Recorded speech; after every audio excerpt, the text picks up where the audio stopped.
Yeah, I'm Susan Hartman. I'm the founder partner in a business called Metaphysis, and we deal very specifically in orthopaedic trauma, which is obviously medical devices. And whatever affects us affects thousands of medtech businesses, SMEs, here in the UK. And for the last 2 years, we've been trying to get somebody to engage with us of exactly what a no-deal Brexit would mean. 4 weeks ago, we had a letter. Excuse me if I start to get angry, because actually my blood boils as I tell the story. We've got a letter from Matt Hancock 4 weeks ago. It's a 2-page letter, and I won't bother to bore you with it because I can sum it up in 3 lines for you. The first is, we don't know what's going to happen, but we're sure it's going to be all right. But just in case, will you stockpile? Now, that's really not much help to us at all. And as with all documents, the sting was really in the is in the detail, where there's all sorts of attachments to go through. And the short answer is that if we leave with no deal on the 30th of March next year, we could actually lose all our registrations and be out of business. So it's quite a very simple answer. Fortunately, we didn't wait for his letter. So for the last 12 months, we've been making plans. But for you to understand the plans that we've had to make, and please forgive me if anybody else is in the medical device sector, because I'll just repeat what you already know. But we're regulated, and to sell our products here in the UK and in the EU and a number of other countries around the world, since 1997, we've had to have what's known as a CE mark. To get a CE mark, it's all part of a quality procedure because it's guaranteeing the safety and efficacy of our products. Then, for here in the UK, we have to have a competent authority that can issue the CE marks. For us, that's the MHRA, the Medicines and Healthcare Products Regulatory Agency. They, in turn, assign to notified bodies, such as BSI, British Standards Institute, LRQA, there's a number of them.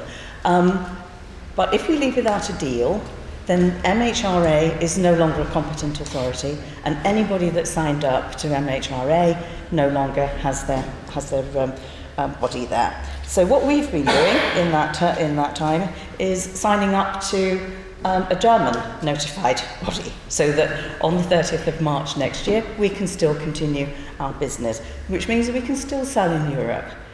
We'll be able to sell in the UK.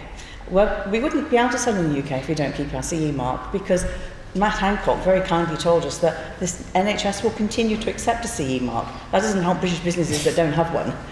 We won't be able to sell to them. But it also means we can continue selling to Australia, we can continue selling to Turkey, we can continue selling to Saudi Arabia and others. Oddly enough, isn't this all about other world business? Well, they're trying to shut it off for us because we can be without that. The other issue for us is customs delays. So we're in trauma. So as one of our very good nurses says, the poor sod that's going to have your product tomorrow isn't even injured yet. So it's not like we can send it out weeks in advance. We have customs delays. If we have a customs delay, that's a big problem. When I ship something tonight, if I get it to UPS by 7 o'clock, I can have it in Berlin for 9 a.m. tomorrow morning. I can have it in Birmingham for 9 a.m. tomorrow morning. When I ship to the US, we've got our FDA, we've got everything that's there. We paid lots of money for it. All of that's fine, but I don't know how long it's going to take to get through customs. I can ship it at 7 o'clock tonight. I can know that by the end of tomorrow it's actually in the USA, but I don't know when it's going to come through customs. Sometimes it's 1 day, the longest we've had is 12 days. And then all of our margins being used up in paying UPS or FedEx or somebody to try and expedite it through customs, because we've got a surgeon at the other end waiting to treat a patient. So if they give us those sorts of customs delays across Europe, we're in trouble. So what are we doing as a business? We're building more and more stock, and we're putting it in to our customers on consignment. So that's a cost to us. We can't ask them to pay for it till they use it, but we're holding stock in all sorts of places so that we can continue to supply our customer. They talk about tariffs. Tariffs actually are the least problem for us. When you see about the two other issues, tariffs only hit your margin. The other two things kill your business. And so that's no good to us at all. The other issue really comes around gamma irradiation. Some of our products provided sterile packed, so they get gamma irradiated. If we're not part of Euratom, We don't know whether we'll be able to get stuff gamma irradiated as quickly as we can now. There's likely to be a big backlog. If they're not being able to get the isotopes, we won't be able to sterilise products here in the UK. So that's another big worry for us. And 12 months ago, I was contacted by the University of Utrecht asking if I would take part in a survey for them. So I did. So the first number of questions were quite sort of generic and quite harmless, and then it came down to the nitty-gritty. Well, what about Brexit? What are you doing about Brexit? Is there a good business opportunity in the Netherlands if we set up to be a middleman just across the border for you? We'll hold your stock, we'll ship out to your customers. So they're all geared for it, way, way better than our businesses. The letter that we had from Matt Hancock just 4 weeks ago, the EU sent out to all our customers in January 2018, warning them that we might not have our CE mark ready.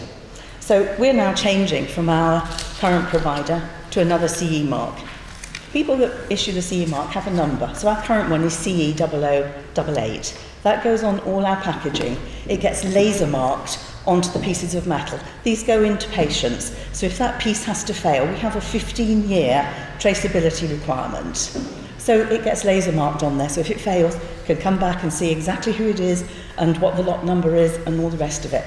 Anything that we have laser marked with the wrong number, we have a little bit of leeway when we can use it. Otherwise, that becomes scrap. So now we're spending hours and time just trying to get that fixed. So it's really, really bad. So it's affecting all SMEs, it's affecting the bigger businesses as well, but obviously they have divisions pretty much in every European country, so it's easier for them. It's easier for them to switch. We're listening to our politicians talking about no deal is better than a bad deal. It is not. Canada Super Plus, or whatever it is they're talking about now, that doesn't work. That's tariffs. That doesn't work for me at all. The only thing, if we can't stay in the EU, the only thing that works for us and our businesses to keep it flowing smoothly is we need to be in the single market and we need to be in the customs union. Anything less will give us not just immediate troubles. We're confident that we'll be able to continue to supply customers for the next 6 and 12 months after the 30th of March because we've built in those safeguards. After that, we don't know how much more we know. It's already cost us as a small business £40,000 to £50,000 making these provisions. And so quite simply, all I will say is every pound that we've spent, every hour that we've spent doing this is £1 an hour that we've not spent building our business, creating jobs and building stuff for the country. And it's about time that people start listening. And all the people I've tried to engage in it, including our MP, Robert Courts, doesn't give a flying fig. So, sorry, I'm getting cross. That's it. Thank you.